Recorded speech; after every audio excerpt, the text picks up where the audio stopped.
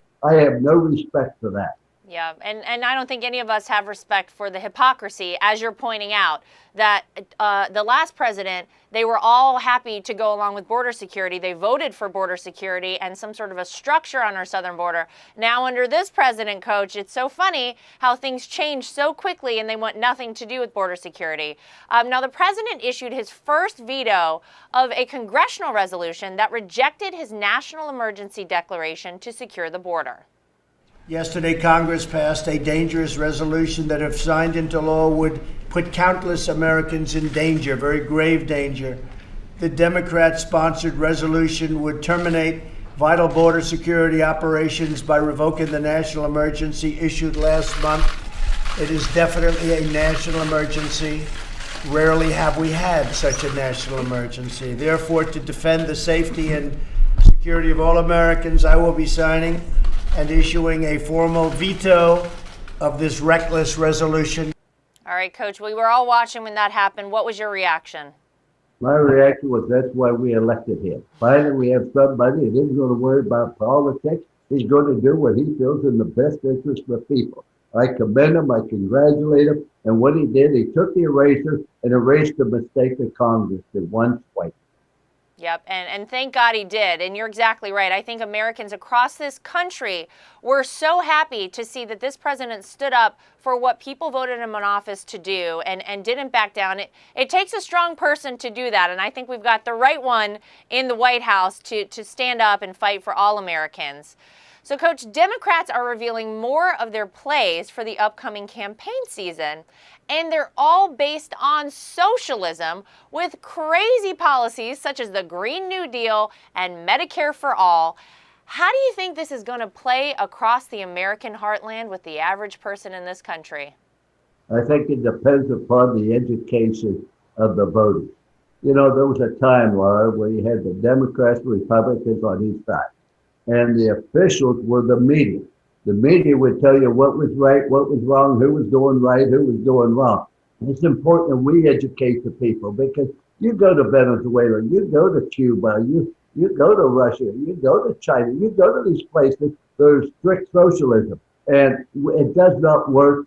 And as Margaret Thatcher said, I think it said, it works until you run out of other people's money. Yeah, it's funny how that works, isn't it? I always wonder how the Democrats are going to pay for all of these incredible free things that they're offering the people of this country. But you're right, it's very important that I think we as a campaign, we as Republicans and as supporters of this president, Coach, make sure that we are getting the word out about socialism. Because you look at a country like Venezuela, where people on average there have lost 24 pounds because they're starving to death. They're eating dog and cat food to survive, where 90% of the population lives below the poverty line. It's incredibly scary to think how quickly that happened. Venezuela was one of the most prosperous countries in South America, and now they are absolutely destitute. We don't want that coming to this country, and I think we all have a responsibility as Americans to inform our fellow countrymen and women as to what socialism is and what it would mean for this country. I say it all the time, but it's so important. So thank you for that great point.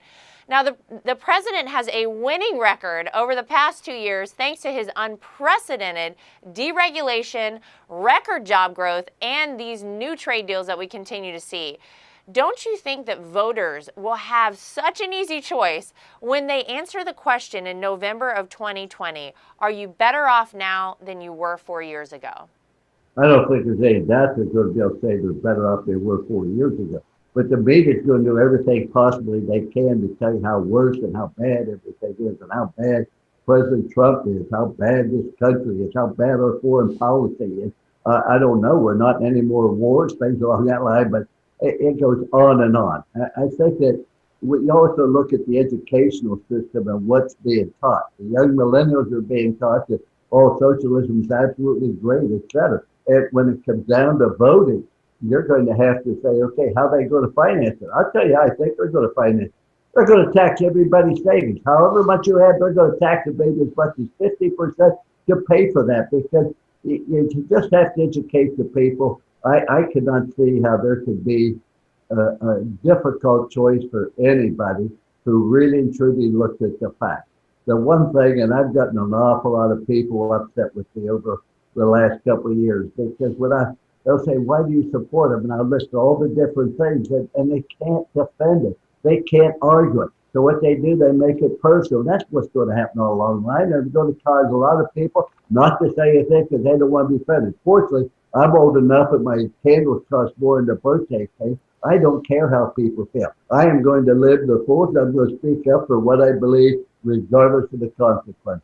Oh, well, we are so grateful for that, Coach. And you were actually the coach at my alma mater, NC State. I know you are beloved all across this country. I'm just curious, though, one final question for you. When was the point that you decided to support Donald Trump? What was it that made you support this man? And by the way, be so outspoken about it, because it takes a lot of guts, Coach, to get out there these days and be a Trump supporter, as we all know. Well, he was successful as a businessman. He dealt with people. There weren't any about him being a racist or anything else. And the whole time he was in business, I liked what he said. I felt that that's what this country needed. I felt he could turn around after the 8 years we had. That I just felt he was the right individual. The more I heard him, the more I seen him. And now that I see him in office, I'm 5 times stronger for him now than I was in the last election. Well, we certainly appreciate the great support from the campaign, and as a family member, I can tell you that we love everything that you do every day to speak up for this president and to fight for him. And thank you so much for coming here today and chatting with us. We so appreciate it, and we hope to have you back soon. Well, thank you for having me. The Democrats won't play ball, but that's not stopping President Trump from leading our American team to victory in the season ahead. That's the real news for today. I'm Laura Trump from Studio 45 at Trump Tower in New York City. Thanks for joining us, everybody.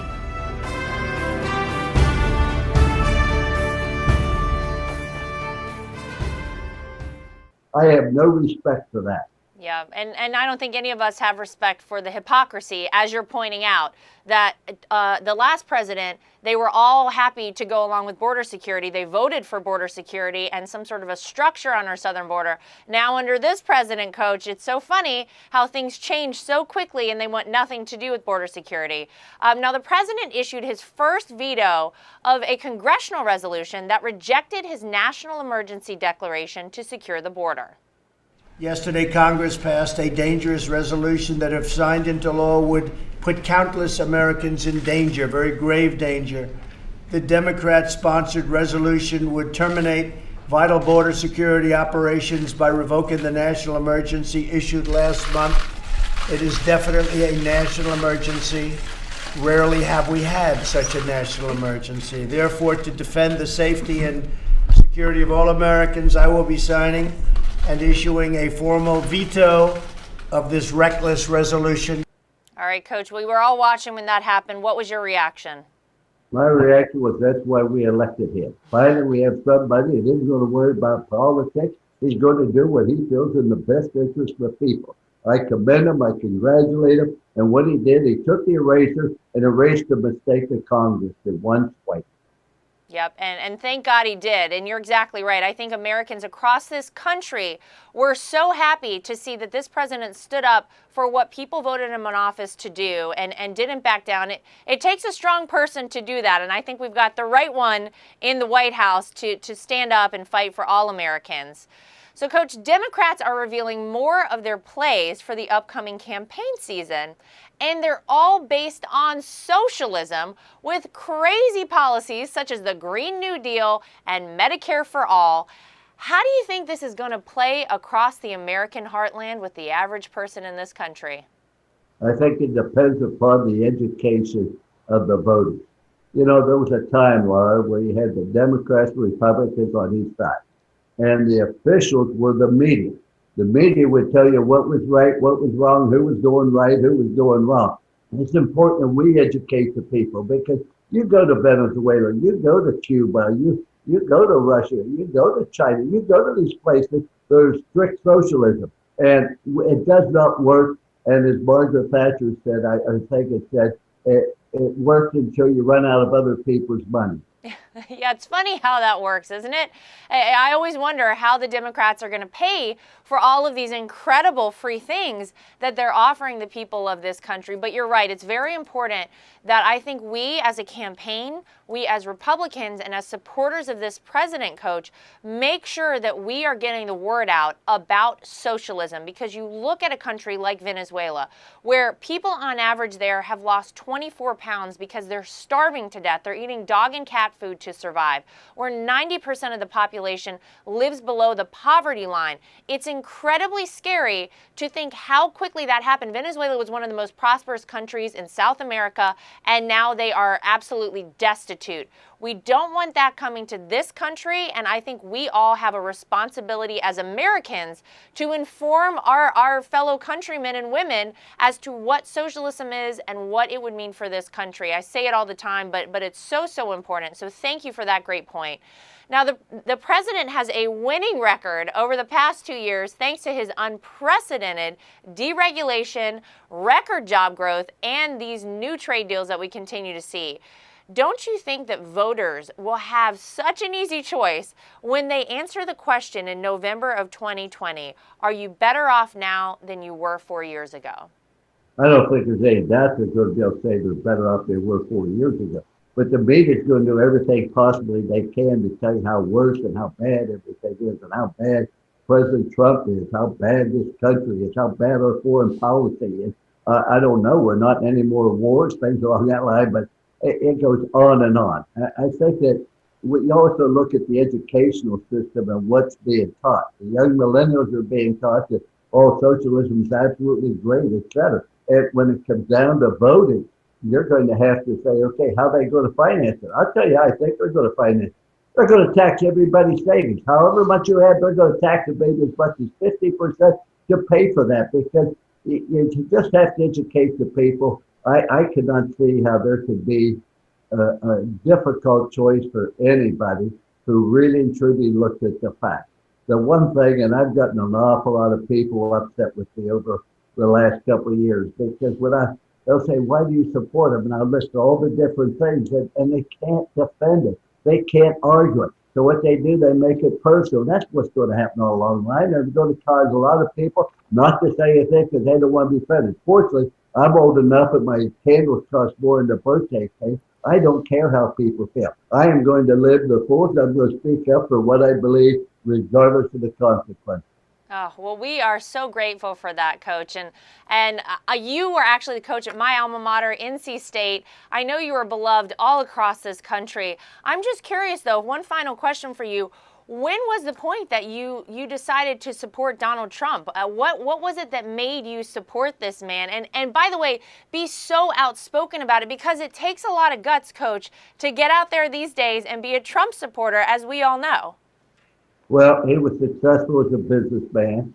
He dealt with people. There weren't any about him being a racist or anything else. And the whole time he was in business, I liked what he said. I felt that that's what this country needed. I felt he could turn around after the 8 years we had. That I just felt he was the right individual. The more I heard him, the more I seen him. And now that I see him in office, I'm 5 times stronger for him now than I was in the last election. Well, we certainly appreciate the great support from the campaign, and as a family member, I can tell you that we love everything that you do every day to speak up for this president and to fight for him. And thank you so much for coming here today and chatting with us. We so appreciate it, and we hope to have you back soon. Well, thank you for having me. The Democrats won't play ball, but that's not stopping President Trump from leading our American team to victory in the season ahead. That's the real news for today. I'm Laura Trump from Studio 45 at Trump Tower in New York City. Thanks for joining us, everybody.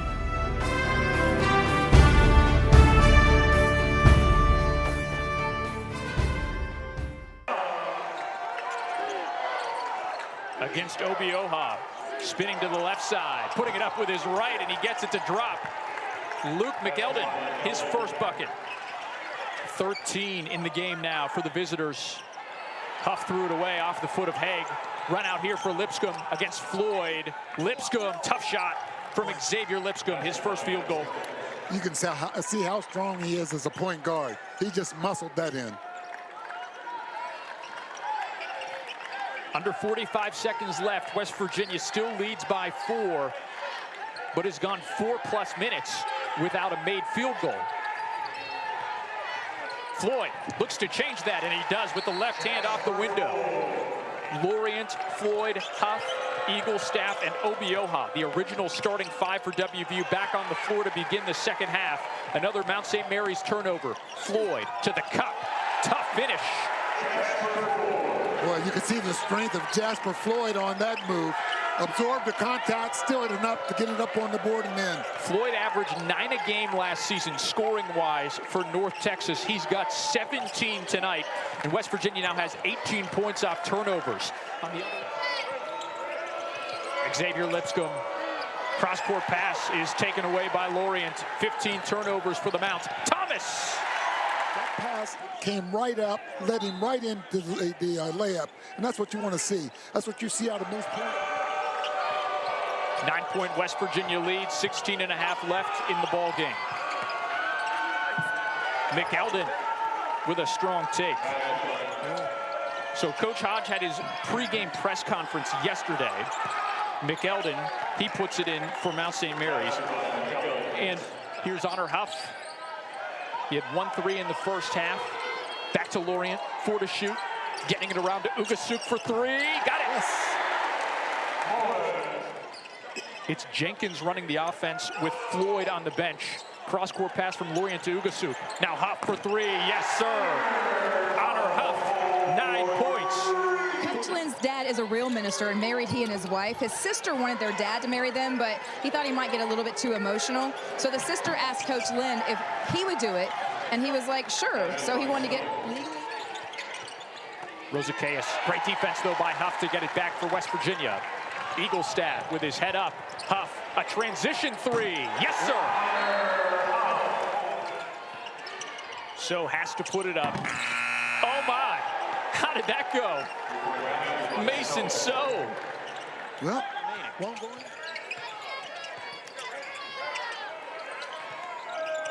Trey DeVoe had the bucket in that last sequence. So inside McElden, and it is a 6-point game.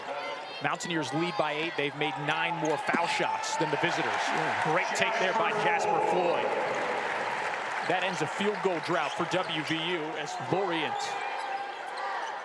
to Huff, around to Ugasuk. 5 to shoot for DJ Thomas on the near side. Thomas with a fadeaway, got the J.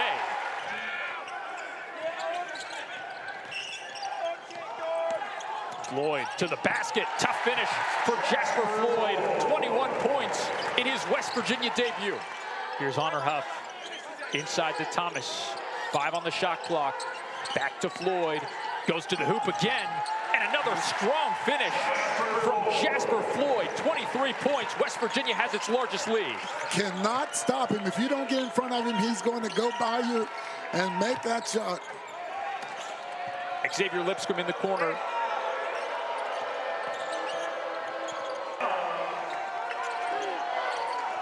Against Obioha, spinning to the left side, putting it up with his right, and he gets it to drop. Luke McElden, his first bucket. 13 in the game now for the visitors. Huff threw it away off the foot of Haig. Run out here for Lipscomb against Floyd. Lipscomb, tough shot from Xavier Lipscomb, his first field goal. You can see how strong he is as a point guard. He just muscled that in. Under 45 seconds left, West Virginia still leads by 4, but has gone 4+ minutes without a made field goal. Floyd looks to change that, and he does with the left hand off the window. Lorient, Floyd, Huff, Eaglestaff, and Obioha, the original starting 5 for WVU, back on the floor to begin the second half. Another Mount St. Mary's turnover. Floyd to the cup. Tough finish. Well, you can see the strength of Jasper Floyd on that move. absorbed the contact, still had enough to get it up on the board and in. Floyd averaged 9 a game last season, scoring-wise, for North Texas. He's got 17 tonight, and West Virginia now has 18 points off turnovers. On the other, Xavier Lipscomb, cross-court pass is taken away by Lorient. 15 turnovers for the Mounts. Thomas! That pass came right up, led him right into the layup, and that's what you want to see. That's what you see out of most points. 9-point West Virginia lead, 16 and a half left in the ball game. McElden with a strong take. So Coach Hodge had his pregame press conference yesterday. McElden, he puts it in for Mount St. Mary's. And here's Honor Huff. He had 1 3 in the first half. Back to Lorient, 4 to shoot. Getting it around to Ugasuk for 3. Got it. Yes. It's Jenkins running the offense with Floyd on the bench. Cross-court pass from Lorient to Ugasuk. Now Huff for 3. Yes, sir. Honor Huff, 9 points. Coach Lynn's dad is a real minister and married he and his wife. His sister wanted their dad to marry them, but he thought he might get a little bit too emotional. So the sister asked Coach Lynn if he would do it, and he was like, sure. So he wanted to get legally. Rosickeas, great defense though by Huff to get it back for West Virginia. Eaglestad with his head up. Huff, a transition 3. Yes, sir. So has to put it up. Oh my, how did that go? Mason So. Well, one going.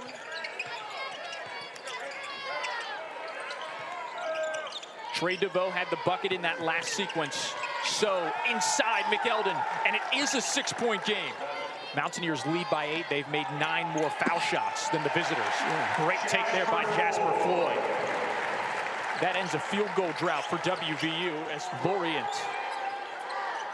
to Huff, around to Ugasuk. 5 to shoot for DJ Thomas on the near side. Thomas with a fadeaway, got the J.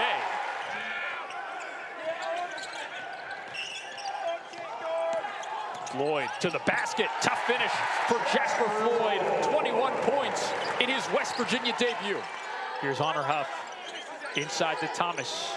5 on the shot clock, back to Floyd, goes to the hoop again, and another strong finish from Jasper Floyd. 23 points, West Virginia has its largest lead.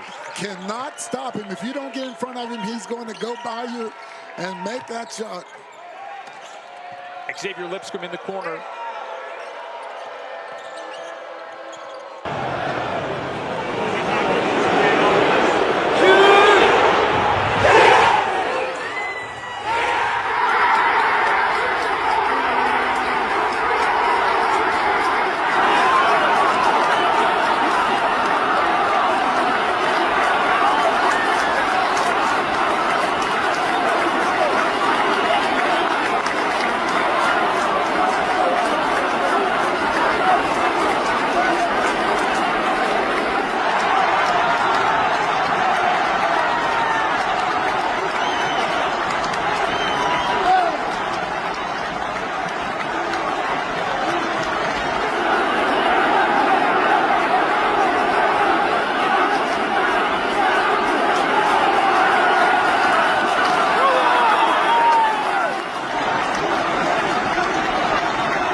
Señor.